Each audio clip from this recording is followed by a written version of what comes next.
So what is somatic yoga and how is it different to traditional yoga?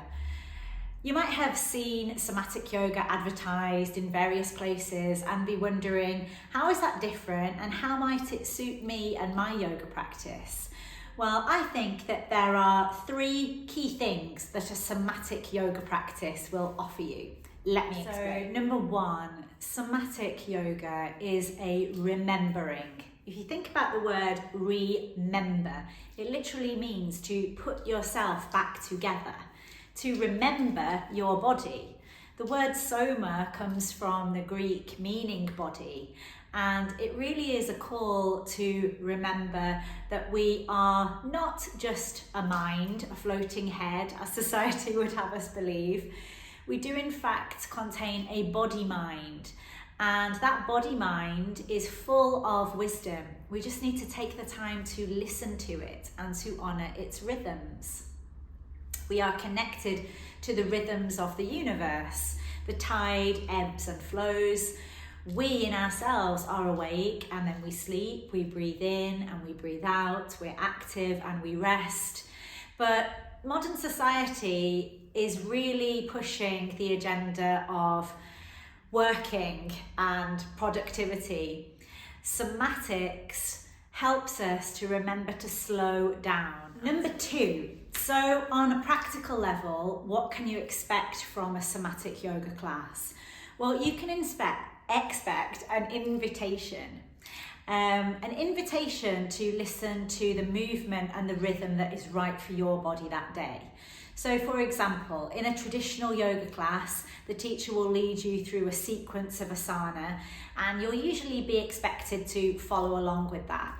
But in a somatic yoga class, I will cue a certain shape, so that might be child's pose or it might be mountain pose, and then you are invited to allow the pose to serve you rather than fitting or forcing yourself into that pose.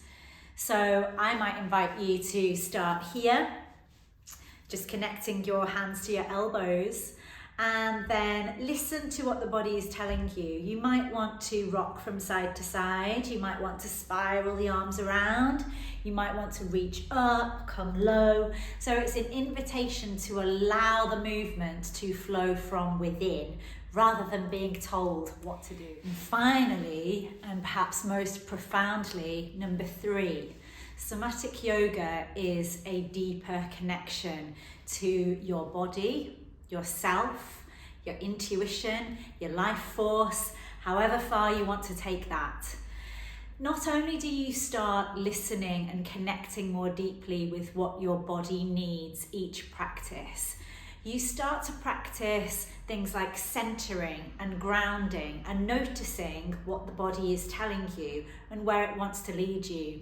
And that will then flow out off your mat into your life so that you are able to listen to the cues the body is giving you over what feels good and what doesn't feel good, what you want from your life, what next step to take.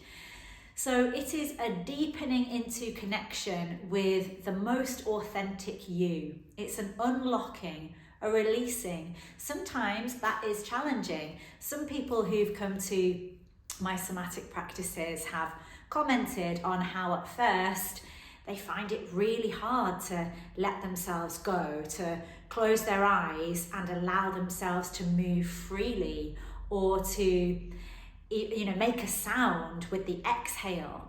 And we hold ourselves back and make ourselves small and stop ourselves from making noise in all kinds of ways due to social conditioning. But in a somatic practice, little by little, I'm not saying this will all happen at once, but little by little, you will begin to feel freer, to trust your knowing, and to remember that you are the expert, you are the healer, you contain all of the power within you to make the changes you need, because you are the universe, it's all inside.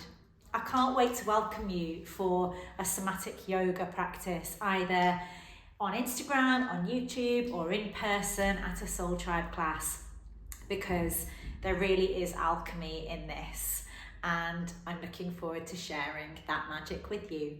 Lots of love and have a great day.